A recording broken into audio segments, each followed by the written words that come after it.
नमस्कार, जी न्यूज पर बिलासपुर प्रदेश भर की तमाम ताजा तरीन खबरों के साथ इस वक्त मैं हूं जागृति। खबरों की ओर बढ़ने से पहले आइए नजर डालते हैं आज के हेडलाइंस पर।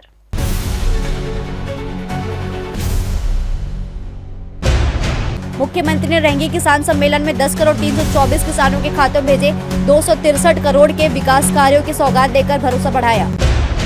गर्मी से पहले नगर निगम अलर्ट, पेयजल संकट निवारण हेतु कंट्रोल रूम स्थापित, सभी जोन में त्वरित शिकायत समाधान की व्यवस्था लागू। जांजगीर चांपा पुलिस की सख्ती जारी, जिला बदर उल्लंघन पर गिरफ्तारी, आदतन बदमाशों पर कार्रवाई से अपराधियों में डर और सुरक्षा का संदेश। लाल खदान दर्रीघाट 4 लेन परियोजना तेज, 146 पेड़ों की कटाई प्रस्तावित, 10 गुना पौधारोपण का दावा, अंतिम मंजूरी के बाद निर्माण कार्य जल्द शुरू होगा। अब खबरें विस्तार से। छत्तीसगढ़ के किसानों के लिए आज का दिन ऐतिहासिक बन गया, जब कृषक उन्नति योजना का वरदान छत्तीसगढ़ का हर किसान धनवान थीम पर आधारित वीडियो का भव्य विमोचन किया गया।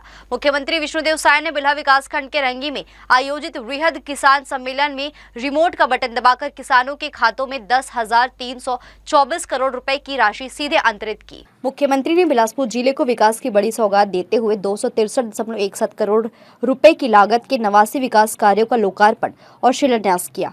इनमें 15.99 करोड़ रुपए के 7 पूर्ण कार्यों का लोकार्पण और 247.18 करोड़ रुपए के 82 नए कार्यों का शिलान्यास शामिल है। सभा को संबोधित करते हुए मुख्यमंत्री ने कहा कि आज का दिन किसान भाइयों के सम्मान का दिन है।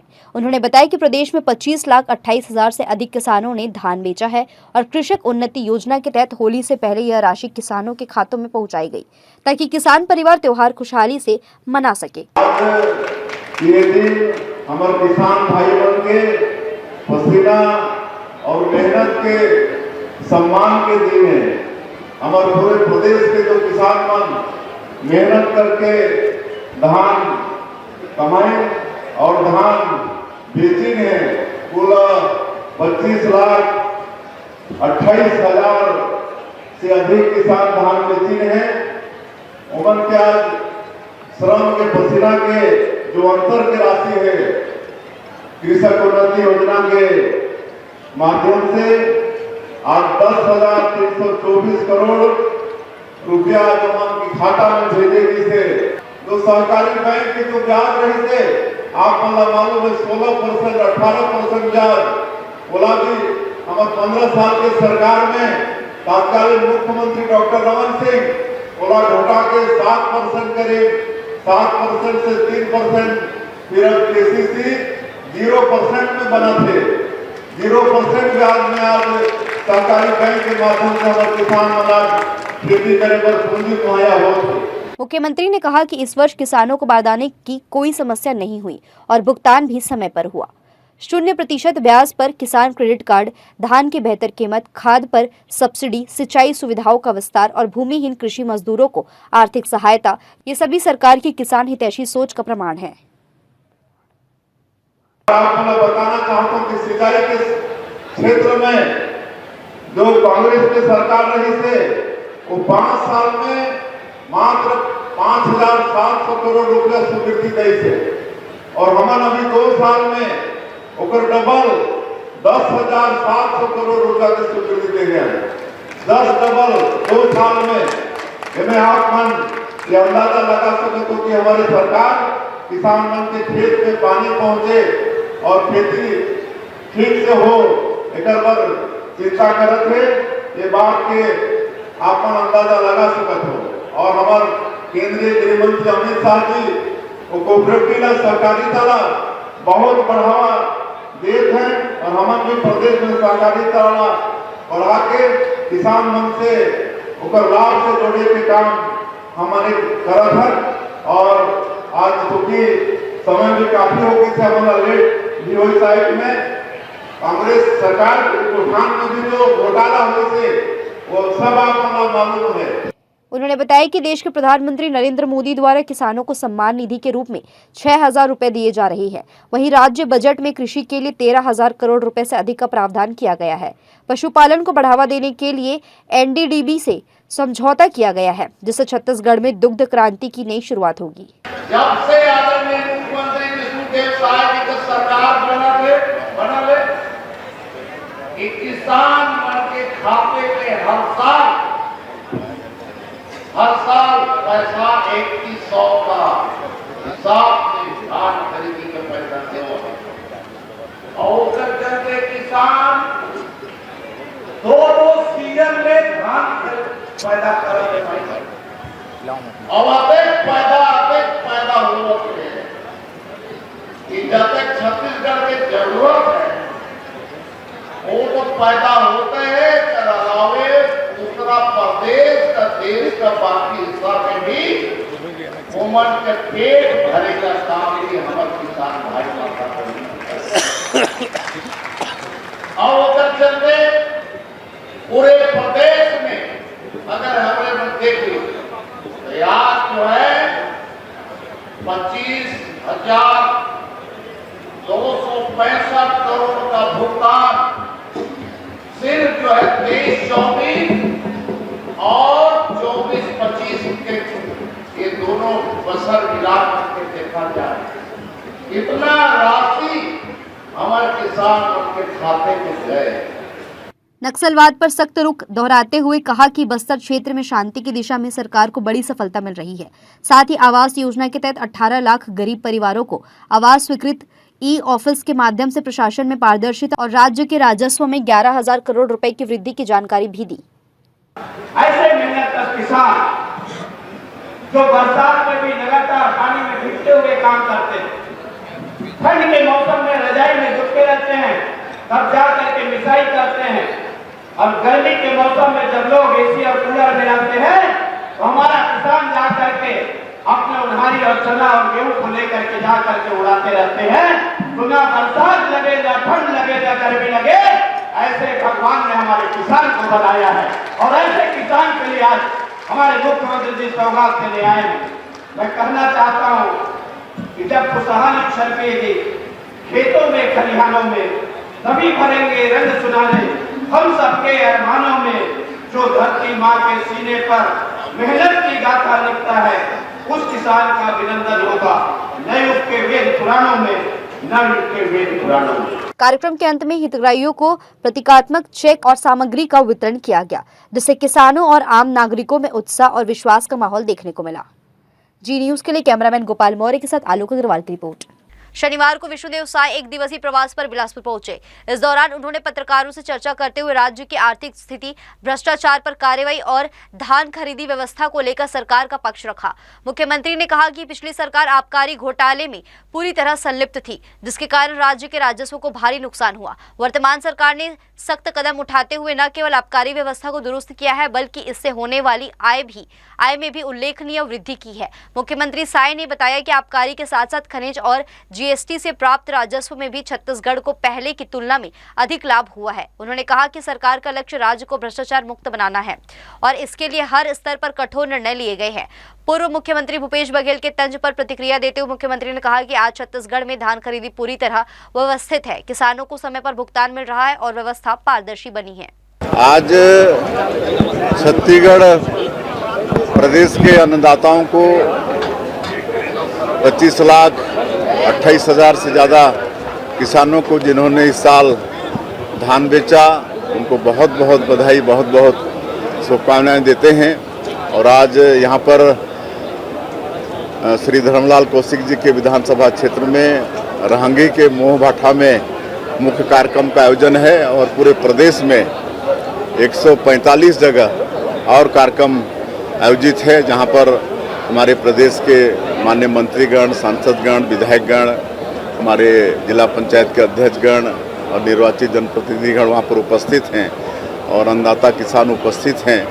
तो ऐसे 25,28,000 से ज़्यादा किसानों का जो कृषि उन्नति योजना में अंतर की जो राशि है 10,324 करोड़, उसको उनके खाते में भेजने का काम किए हैं। उनको बहुत बहुत शुभकामनाएं। आगे होली है तो निश्चित रूप से इसका लाभ हमारे किसानों को होने वाला है। राष्ट्रवादी कांग्रेस पार्टी के प्रदेश अध्यक्ष ने आदिवासी क्षेत्रों की जमीनी समस्याओं को लेकर सरकार और प्रशासन पर जोरदार हमला बोला है। उन्होंने कहा है कि पार्टी द्वारा आयोजित कार्यक्रम का मकसद आदिवासी समाज, पंचायत प्रतिनिधि और आम नागरिकों को एक मंच पर लाकर उनकी समस्याओं को सुनना और समाधान के लिए ठोस आवाज उठाना था। राष्ट्रवादी कांग्रेस पार्टी के प्रदेश अध्यक्ष ने जानकारी देते हुए जी न्यूज को बताया कि उन्होंने आदिवासी समाज केवल एक वर्ग नहीं बल्कि छत्तीसगढ़ की पहचान और सांस्कृतिक विरासत है। जल, जंगल और जमीन पर उनका पारंपरिक अधिकार है, लेकिन जमीनी हकीकत यह है कि कई गांवों में आज भी पट्टा वितरण और उनके नवीनीकरण के मामले वर्षों से लंबित पड़े हैं। इससे ग्रामीणों में सुरक्षा की भावना बढ़ रही है और वे अपने ही संसाधनों पर अधिकार के लिए भटकने को मजबूर हैं। प्रदेश अध्यक्ष ने ग्रामीण बुनियादी ढांचे, खासकर सड़कों की बदहाल स्थिति को लेकर गंभीर आरोप लगाए हैं। उन्होंने कहा है कि प्रधानमंत्री ग्राम सड़क योजना के तहत करोड़ों की लागत से बनने वाली सड़कें तय समय के भीतर खराब हो रही है, जिससे यह सवाल उठता है कि निर्माण कार्यों की गुणवत्ता और निगरानी में कहीं न कहीं बड़ी कमी है। उन्होंने इन मामलों की निष्पक्ष जांच करने की मांग की है। ये जो कार्यक्रम है राष्ट्रवादी कांग्रेस पार्टी छत्तीसगढ़ की तरफ से था, और ये कार्यक्रम हमारा जो मेन उद्देश्य है, जो दूरांचल वनांचल क्षेत्रों में जितने भी हमारे आदिवासी भाई बहन हैं और समाज है, उनको एकजुट और उनकी जो समस्याएं और जनता की आवाज, जैसे मैंने कई बार कहा है, वो उद्देश्य रखते हुए हमने उस कार्यक्रम को रखा था, जिसमें कर्मा नृत्य का आयोजन था, गायकी का भी कार्यक्रम था, साथ ही साथ राष्ट्रवादी कांग्रेस पार्टी का विचारधारा और उनका जो समस्या है वो आदान प्रदान करने का एक उद्देश्य से कार्यक्रम बहुत अच्छे से सफल हुआ, जिसमें हमारे संभाग के पदाधिकारीगण, ब्लॉक और जिले के सारे पदाधिकारी उपस्थित थे। मध्याह्न भोजन योजना पर बोलते हुए उन्होंने कहा कि यह योजना बच्चों के पोषण और शिक्षा से सीधे जुड़ी है, लेकिन कई स्कूलों में रसोई की हालत बेहद खराब है और भोजन की गुणवत्ता चिंताजनक पाई गई है। उन्होंने कहा है कि यदि बच्चों के अधिकारों से जुड़े कार्यक्रमों में भी लापरवाही होगी तो यह समाज के भविष्य के लिए अन्याय है। आज वहाँ के जो ग्रामीण हैं उनको पट्टा नहीं मिल पा रहा है, रोड का जो व्यवस्था है, मैं आपके चैनल के माध्यम से मैं सभी गणमान्य नागरिक, बिलासपुर हो या प्रदेश के हो, देश के हो, एक बार पुरदर जाके देखिए और रास्ता की स्थिति आप मुझे बताएं। गांव में जो प्रधानमंत्री ग्राम सड़क योजना चल रहा है, जो एक छत्तीसगढ़ में कम से कम बिलासपुर जिले में जो भ्रष्ट करप्शन का जो मामला है, आप सभी से आग्रह करता हूं चैनल के माध्यम से आप जाएं और देखें। पुरदर से उमरिया का जो रोड है ग्राम, जो कि करीब करीब 8 करोड़ 90 लाख का स्वीकृत वाला रोड है, उस रोड का जो समाप्ति, जो पूर्ण अवधि खत्म हुआ है बनके, वो पिछले साल 9वें महीने में, मतलब 6 महीने में ना डामर भी नहीं है, सिर्फ कुछ चंद गिट्टियां पड़ी हुई है रोड के ऊपर। उन्होंने आरोप लगाया है कि योजनाओं में पारदर्शिता की कमी और निगरानी तंत्र की कमजोरी के कारण भ्रष्टाचार को बढ़ावा मिल रहा है। उन्होंने कहा कि सुशासन तभी संभव है जब योजनाओं को लाभ अंतिम व्यक्ति तक पहुंचाने और प्रशासन जवाबदेह तरीके से काम करे। जनता का भरोसा बनाए रखना सरकार की सबसे बड़ी जिम्मेदारी है। किचन तो है ही नहीं, मतलब इतनी गंदा और कचड़े रेती डाल के रखे हैं। जंगल की जो लकड़ी है उससे खाना बनाते होंगे, एक छोटा सा चूल्हा पाया गया है।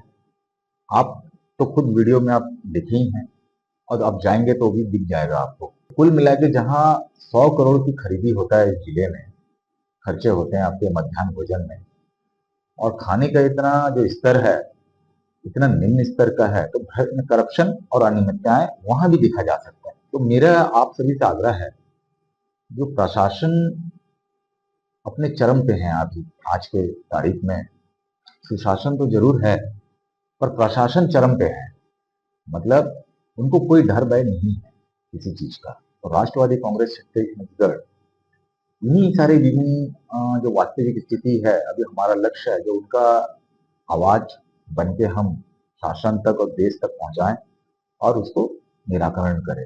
कार्यक्रम में मौजूद पंच, सरपंच और स्थानीय प्रतिनिधियों ने भी अपनी समस्याएं रखी और क्षेत्रीय विकास से जुड़े मुद्दों पर चर्चा हुई। प्रदेश अध्यक्ष ने कहा कि पार्टी इन सभी मुद्दों को संगठित रूप से उठाकर शासन प्रशासन तक पहुंचाएगी ताकि समाधान की प्रक्रिया तेज हो सके। अंत में उन्होंने कहा कि राष्ट्रवादी कांग्रेस पार्टी जनता की आवाज बनकर हर स्तर पर संघर्ष जारी रखेगी। उन्होंने मीडिया का आभार जताते हुए कहा कि जमीनी सच्चाई को सामने लाना लोकतंत्र को मजबूत करता है और यही जनहित में सबसे बड़ा कदम है। जी न्यूज के लिए कैमरामैन राकेश खरे के साथ मोहम्मद नासिर की रिपोर्ट। जिले में बोर्ड परीक्षाओं के दौरान नाबालिग छात्रों द्वारा दोपहिया वाहन चलाने के बढ़ते मामलों ने व्यवस्था पर गंभीर सवाल खड़े कर दिए हैं। वरिष्ठ पुलिस अधीक्षक के निर्देश पर यातायात अभियान तो जारी है, लेकिन जमीनी स्तर पर नाबालिगों की लापरवाही थमती नजर नहीं आ रही है। गौरतलब हो कि बिलासपुर ट्रैफिक पुलिस की निगरानी में सामने आया है कि कई 10वीं 12वीं के विद्यार्थी बिना अनुमति और बिना लाइसेंस बाइक स्कूटी चलाकर परीक्षा केंद्र पहुंच रहे हैं। इतना ही नहीं, अधिकांश मामलों में हेलमेट और अन्य सुरक्षा नियमों की खुली अनदेखी करते हुए बेतरतीब और तेज रफ्तार में वाहन चलाए जा रहे हैं, जिससे दुर्घटना का खतरा बढ़ गया है। ट्रैफिक एडिशनल एसपी रामगोपाल करियारे को लगातार मिल रही सूचनाओं में यह सामने आया कि अभिभावकों की लापरवाही के कारण नाबालिग सड़कों पर फर्राटे भर रहे हैं। इसे साफ तौर पर देखरेख के अभाव का मामला माना जा रहा है, जो किसी बड़े हादसे को न्योता दे सकता है। आदरणीय वरिष्ठ पुलिस अधीक्षक महोदय के दिशा निर्देश पर लगातार यातायात नियमों का उल्लंघन करने वालों के विरुद्ध कार्रवाई जारी है और इसी क्रम में वर्तमान में विभिन्न विद्यालयों में परीक्षा का संचालन भी हो रहा है, जिसमें प्रायः देखा गया है कि कुछ नाबालिग बच्चे जो 10वीं 12वीं की परीक्षा में अभी बैठ रहे हैं, उनके द्वारा अपने गार्जियनों से बिना परमिशन लिए अपनी स्वयं के दोपहिया वाहनों में एग्ज़ाम हॉल जा रहे हैं और न सिर्फ एग्ज़ाम हॉल जा रहे हैं अपितु उस गाड़ियों में जो है यातायात नियमों का पालन नहीं हो रहा है और न ही सुरक्षा मापदंडों का ध्यान दिया जा रहा है और बेतरतीब तरीके से गाड़ियों का संचालन की जानकारी आई है। अतः ऐसे समस्त जो नाबालिग बच्चे हैं जो वाहनों का उपयोग कर रहे हैं, उनसे अनुरोध है कि वे जो है इस दौरान, चूँकि अभी परीक्षा का भी आयोजन हो रहा है, उनको जो है बहुत संयम और धैर्य की आवश्यकता है। हालांकि अधिकारियों द्वारा अभिभावकों और स्कूल प्रबंधन से अपील जरूर की जा रही है कि नाबालिग को वाहन न दे, लेकिन सवाल उठ रहे हैं कि जानकारी और संज्ञान में आने के बाद भी सख्त कार्यवाही क्यों नहीं हुई। यदि समय रहते कठोर कदम उठाए जाते हैं तो यह लापरवाही रोकने में प्रभावी साबित हो सकती थी। इस स्थिति को लेकर अब जिम्मेदारी तय करने की मांग तेज हो गई है। विशेषज्ञों का मानना है कि केवल अपील से समस्या का समाधान नहीं होगा, बल्कि स्कूल प्रबंधन, अभिभावकों और प्रशासन तीनों को मिलकर जवाबदेही तय करनी होगी, ताकि यह संदेश साफ जाए कि नियमों से समझौता नहीं होगा। ऐसे जो नाबालिग बच्चे हैं जिनके द्वारा इस तरीके से वाहनों का संचालन किया जा रहा है, उनके माता पिता अभिभावकों से भी मेरा अनुरोध है कि वे अपने बच्चों पर ध्यान रखें, क्योंकि अभी जो है बच्चों को संयम और धैर्य के साथ अपने परीक्षाओं पर ध्यान देने की ज़रूरत है, न कि जो दोपहिया वाहन जो आपके द्वारा उन्हें प्रदत्त की जा रही है उनका दुरुपयोग करने का। अतः समस्त जो माता पिता अभिभावक हैं अपने बच्चों पर ध्यान रखें और सदैव यातायात नियमों का पालन करते हुए ही वाहन चलाने हेतु आप चलाएं और बच्चों को किसी भी तरीके से, नाबालिग बच्चों को वाहन न दें ताकि वे इनका दुरुपयोग न कर सकें। पुलिस ने फिर से अभिभावकों से बच्चों की सुरक्षा को प्राथमिकता देने और परीक्षा अवधि में संयम बरतने की अपील की है। साथ ही चेताया गया है कि यदि लापरवाही जारी रही तो भविष्य में कड़ी कार्रवाई से भी इनकार नहीं किया जा सकता, क्योंकि यह केवल नियमों का नहीं बल्कि बच्चों की जान का सवाल है। जी न्यूज के लिए कैमरामैन राकेश खरे के साथ मोहम्मद नासिर की रिपोर्ट।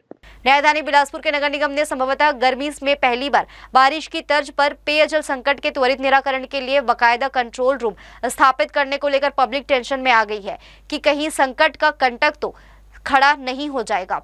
निगम कमिश्नर प्रकाश कुमार सर्वे के निर्देश पर निगम कार्यालय विकास भवन के प्रथम तल पर कंट्रोल रूम स्थापित किया गया है, जहां का दूरभाष नंबर 07752471224 भी जारी किया गया है। इतना ही नहीं, इसके तहत बाकायदा अफसरों के मोबाइल नंबर भी जारी कर ये संदेश दिया गया है कि जल संकट की स्थिति होने पर पब्लिक उन्हें कॉल कर अवगत करा मदद ले सके। अनुपम तिवारी कार्यपालन अभियंता को कंट्रोल रूम का नोडल अधिकारी नियुक्त किया गया है।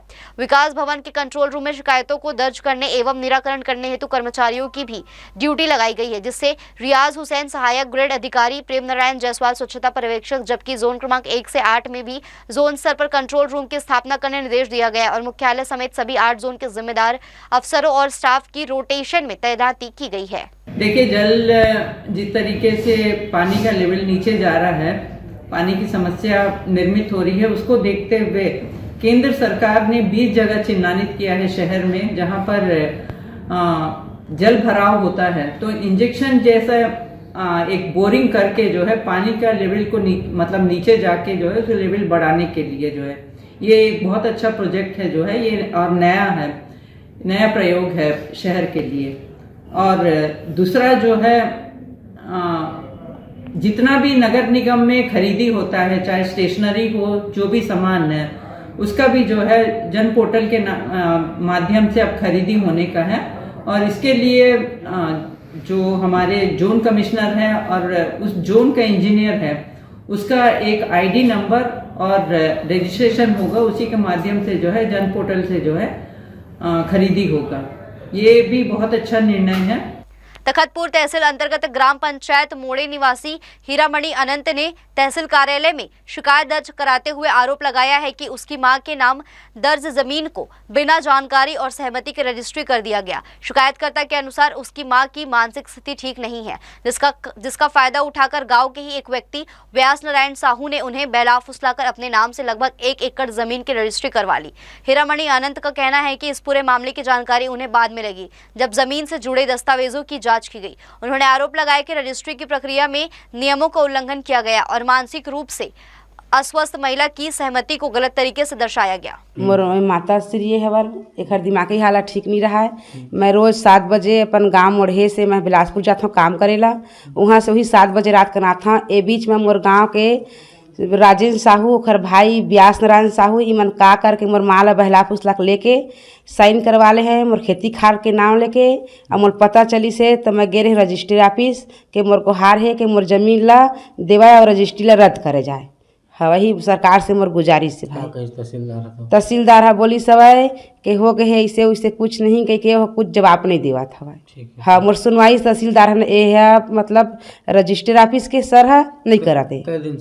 होलिका दहन उपरांत रंगों के बीच होली मिलन का समारोह किया जाता है, जिसकी शुरुआत बसंत पंचमी के दिन डांग गड़ाकर लकड़ी और कंडों को इकट्ठा कर होलिका दहन की तैयारी की जाती है, जो होली खेलने के एक दिन पूर्व संध्या में होलिका दहन किया जाता है। तो वहीं जिसे देखते हुए अधीक्षण यंत्री सुरेश कुमार जांगड़े ने लोगों से अपील कर कहा कि जिन स्थानों पर होलिका दहन किया जाना है वे स्थानों पर बिजली की तारों को ध्यान में रखकर होलिका दहन किया जाए, ताकि किसी अप्रिय घटना होने से बचा जा सके और साथ ही उन क्षेत्रों में बिजली आपूर्ति बाधित न हो, इसे ताक में रखते हुए होलिका दहन किया जाए। इसके बावजूद बिजली के तारों के नीचे होलिका दहन की जाता है। तकेतो विभाग स्तर पर तैनात बिजली कर्मचारियों द्वारा उन क्षेत्रों में जाकर समिति प्रबंधन व सदस्यों पर कार्रवाई करने बाध्य होंगे। साथ ही ऐसे मामलों को लेकर विभाग द्वारा एक अलग से टीम गठित की जा चुकी है, जो मौके पे पहुंचकर मुआयना कर समझाइश देगी। इसके बावजूद अगर लापरवाही सामने आती है तो समिति प्रबंधन और समिति के सदस्यों पर कार्रवाई की जाएगी। निश्चित रूप से जो होलिका दहन है, खास करके जो विद्युत लाइन है, केबल है, वायर है या ट्रांसफार्मर है, उसके आसपास ना करें, क्योंकि यदि होलिका दहन उसके आसपास होती है तो उसके कारण से आग लगने की संभावना बढ़ जाती है ट्रांसफार्मर में या फिर लाइनों में। जो आग के कारण से उनका टेम्परेचर बढ़ने के कारण से वो वायर टूट सकता है, धन की हानि हो सकती है। तो सभी लोगों से निवेदन है होली का जो दहन है वो एक सुरक्षित विद्युत लाइनों से सुरक्षित दूरी बनाकर होलिका दहन करें। रेल प्रशासन द्वारा रेलवे क्षेत्र में चल रहे विकास कार्यों के तहत डीआरएम ऑफिस से जीएम ऑफिस होते हुए जगमल चौक को जोड़ने वाली मुख्य सड़क पर डामरीकरण किया गया, लेकिन निर्माण के दौरान बिना किसी पूर्व सूचना के सड़क को दोनों ओर से पूरी तरह बंद कर दिया गया। अचानक रास्ता बंद होने से पूरे इलाके में अफरा तफरी की स्थिति बन गई और लोगों को भारी परेशानियों का सामना करना पड़ा। यह सड़क स्टेशन पहुंचने का प्रमुख मार्ग होने के कारण यहां यात्रियों और स्थानीय लोगों की लगातार आवाजाही रहती है। मार्ग बंद होने से सैकड़ों लोगों को लंबा चक्कर लगाना पड़ा, जबकि कई यात्री सामान लेकर पैदल ही स्टेशन तक पहुंचे। लोगों ने कहा कि विकास कार्य जरूरी है, लेकिन बिना सूचना सड़क बंद करना सीधे तौर पर जनता की सुविधा की अनदेखी है। अचानक सड़क बंद होने और जानकारी नहीं मिलने से कई राहगीरों का ठेकेदार, सुपरवाइजर और कर्मचारियों से जमकर विवाद भी हुआ। बिलासपुर समेत पूरे प्रदेश के बिजली उपभोक्ताओं के लिए नई डिजिटल सुविधा शुरू कर दी गई है। Chhattisgarh state power distribution company limited ने अब बिजली बिल सीधे व्हाट्सएप पर भेजने की व्यवस्था लागू कर दी है, जिससे उपभोक्ताओं को बिल प्राप्त करने और भुगतान करने में आसानी होगी। नई व्यवस्था के तहत मीटर रीडिंग दर्ज होते ही उपभोक्ताओं को आधिकारिक ब्लूटिक वेरीफाइड आईडी से व्हाट्सएप मैसेज भेजा जा रहा है। इससे पहले एसएमएस के जरिए केवल बिल राशि और अंतिम तिथि की जानकारी मिलती थी, लेकिन अब पूरा डिटेल बिल उपलब्ध होगा। कार्यपालक निदेशक ए.के. अंबस्ट ने बताया कि व्हाट्सएप पर भेजे जाने वाले बिल में मीटर रीडिंग, खपत कैलकुलेशन शीट और ऑनलाइन भुगतान लिंक भी रहेगा। उपभोक्ता पीडीएफ डाउनलोड कर सुरक्षित रख सकेंगे और एक क्लिक में बिल जमा कर पाएंगे। हम लोग एसएमएस के माध्यम से बिजली बिल और उसका कितना अमाउंट है और उसका ड्यू डेट क्या है जमा करने का, ये उपलब्ध कराते थे।